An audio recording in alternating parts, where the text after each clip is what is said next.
Previously on Wandering Wagners. We've upgraded, if you want to call it. We got a stubby. I wouldn't say it's good or bad. I like it. I'm not sad that we purchased it. I can say that. Back in the Wraith Inn to a parking spot at Selking International. We got the call. The Wraith is ready to be picked up, so here I am. Probably wondering, why did we have to take the Wraith to International for some repairs? Some of them was a recall, and then on our way down to Nashville, I didn't mention this in our last video when we were going to Nashville, but it threw a code for the transmission filter. We're pretty positive it's just a mileage based thing. We're at like 55,000 miles, so that's just what that was for. But that kind of like started the trend of like things happening, like not going our way for Nashville. So yeah, that kind of piled onto that. However, that is all taken care of now. We got a recall for a brake pressure switch and then another engine speed parameter update, which those two were both recalls, so those were free. Most of it was labor, but we ended up only having to pay $144.09.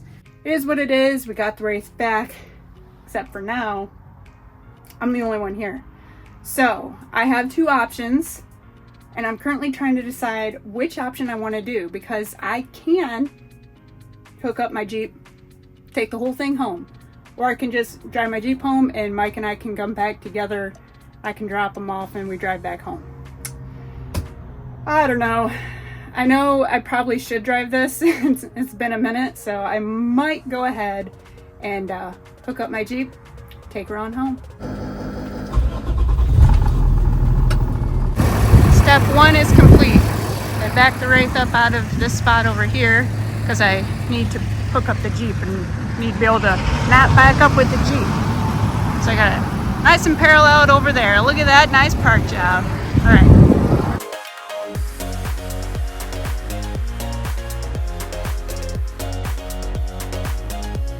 Well, something that's been on our want to buy new again is our tow bar.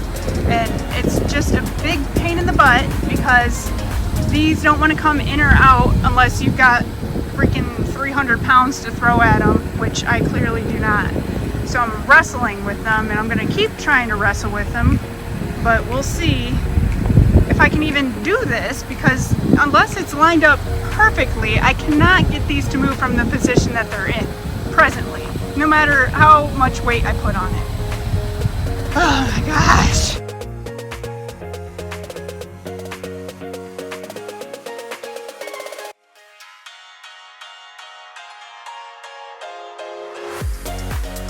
I think I deserve an award for that. I don't know how, but I got it hooked up. I gotta go check the lights. Flip it into tow. Got the sounds of nature going on out here.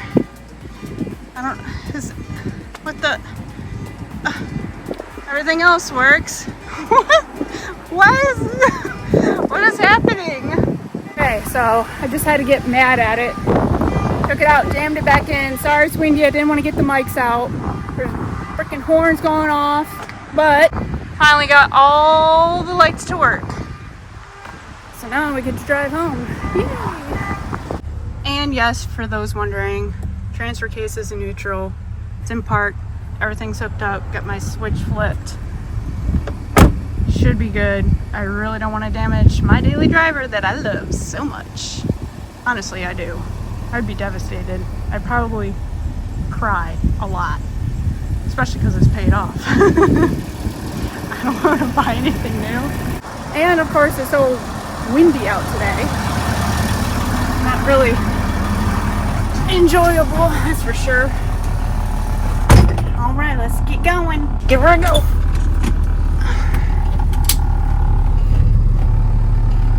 Sure that Jeep rolls.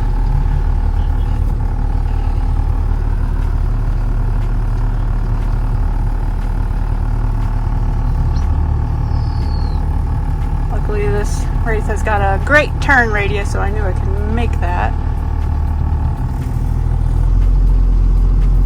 Jeep is rolling. I see it in the mirror over there. Okay. Of course, the seat is kind of adjusted for Mike. I don't really want to mess with it too much. Drive home isn't too far away, so I did it.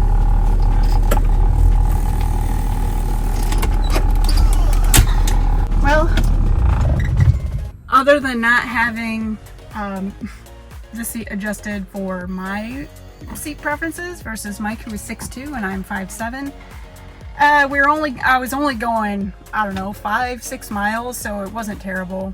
I made it work, and I did it. We're home. Now let's go see if my Jeep is okay.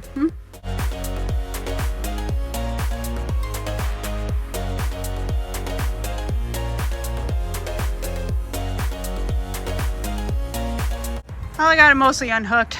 That one will not come out. I'm just pissed. So I'm gonna wait for Mike, because otherwise I'm gonna end up hurting something or myself. I can't, it's like bound up in there. This one came off like boop, no problem. I'm gonna call that a success, even though I didn't unhook my Jeep fully, but that tow bar, Mike can tell you, that's on our next to replace list. It's just had a long life. Many, many, many miles and years, and it is something that should be looked at and replaced, and we keep an eye on it. But man, if I can't if I can't hook it up and unhook it by myself easily, then it's got to go. This is a pain. This tow bar has been really great over the years, but it's just wore out. It's so wore out. I think the arms are a little bit bent too. You can see how tight this one is. So I do a little trick. I like to hold this release handle up. I hold this handle in the up position. I just use the safety cable to hold it. And then when I get in, I'm just gonna nudge the Jeep forward. It should take all that pressure off.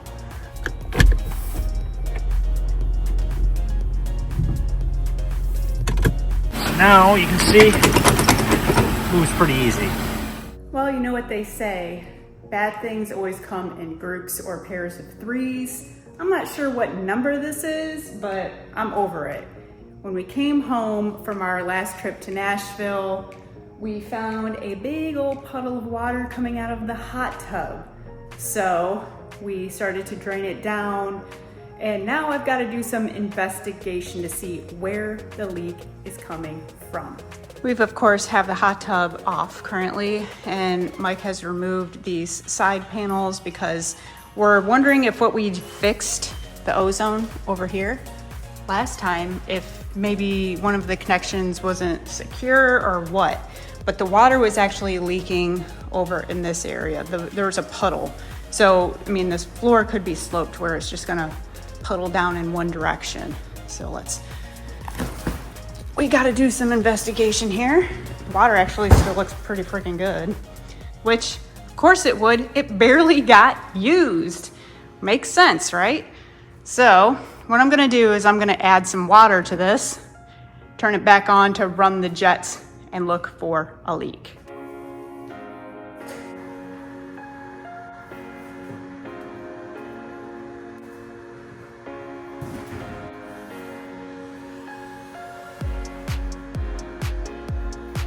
We are really hoping that it's just a water connection that we messed with last time when we did some maintenance that's just not as tight as it should be.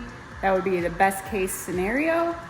We're really hoping that it's not like a jet leaking somewhere that we can't see, because then we would have to get like a technician out here, because it looks a lot like this. All the insulation. And there's really no way to get in there unless you mess it up. So we're really hoping that is not the case. On a separate note, this is a new suit from Doll, which is where I get a lot of my bikinis and swimsuits from. I can't decide if I like this top or not. I'm very confused because the model shows her wearing it like completely off the shoulder. But like I keep feeling like it's like gonna fall down. I don't know, maybe I'm just not used to tops like this, obviously, but I don't know if I like it better like this. Like, kind of tucked up higher on the shoulders or pulled down like that. Let me know what you guys think. Let's get in there. Just takes it a little while. Oddly enough, it is pretty hot out today. It's in the upper 90s. So I think if I were to get in it, I would probably just leave it off and do like a cold water dip. Cold water plunge, baby. Speaking of which, I think this coming winter, I might do a polar plunge. And a lot of the ones that I've looked up in the area, you do like a fundraiser type thing. So if you guys are interested in seeing me do a winter cold water plunge and donating to a good cause, let me know in the comments. I think a lot of them donate to the Special Olympics, which is kind of cool. So let me know in the comments if you guys would be interested in watching me do a cold water plunge. Gonna cold that good right there.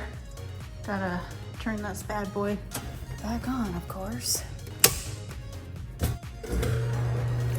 Turned on the big jets, purging the air.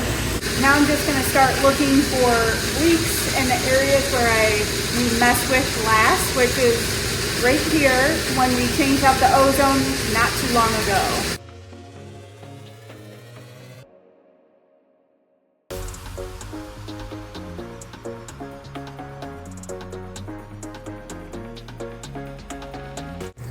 Well, it did 2 complete jet run cycles, and I still don't see any signs of leakage anywhere where we were suspecting there would be. I'm just gonna have to leave it on and just keep checking, I guess. Well, we came back down, looked after several hours, and what do you see? Water down there. And there was a droplet of water on the bottom of our ozone. You can see there's water here, water all over these. So there was a little zip tie right here wrapped around this connection, and it was broken. So maybe that's the culprit. Got rid of the zip tie. You just happen to have that clamp. It's the smallest hose clamp I had. It's still big. It's gonna... Yeah, we'll see if it gets tight enough. It's definitely tighter than a zip tie was. Well, I guess now we dry things off and put that back up and See if it leaks. see if it leaks. Ozone is hooked back up. We put a shop towel under there so it'll be easier to tell if it's leaking sooner. So time will tell. There's one thing I really hate about having a hard top, And that is trying to get the hard top off on a beautiful day like we have today.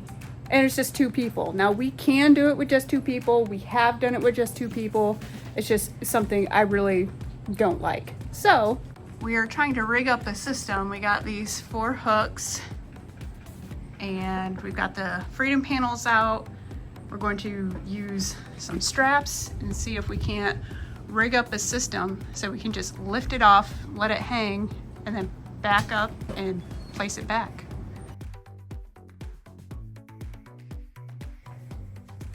Hooked up.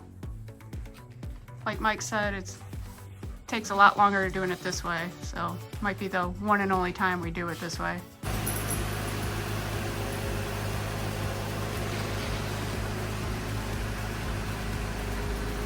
well, it worked. Like, I mean, it's kind of nice, but then again, it would have just been easier just to lift it off. I always feel like I'm gonna crush my fingers or drop it because it's kind of an awkward shape. But hey, worked out pretty nice. Now we got us a naked Jeep. Gotta do some Jeep things today. Wanna go for a ride?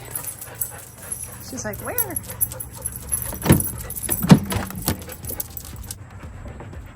Back up. Ready to go get some pup cups, Gay? How about you, Pipe?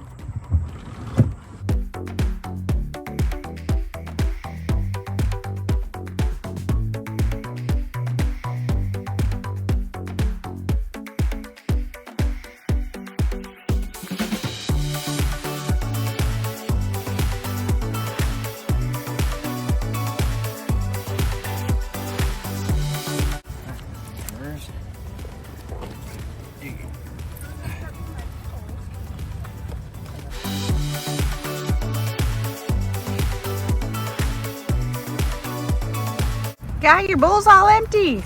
No, that's not your guy. Guy. Vipers. I'm always the last one done. Always me.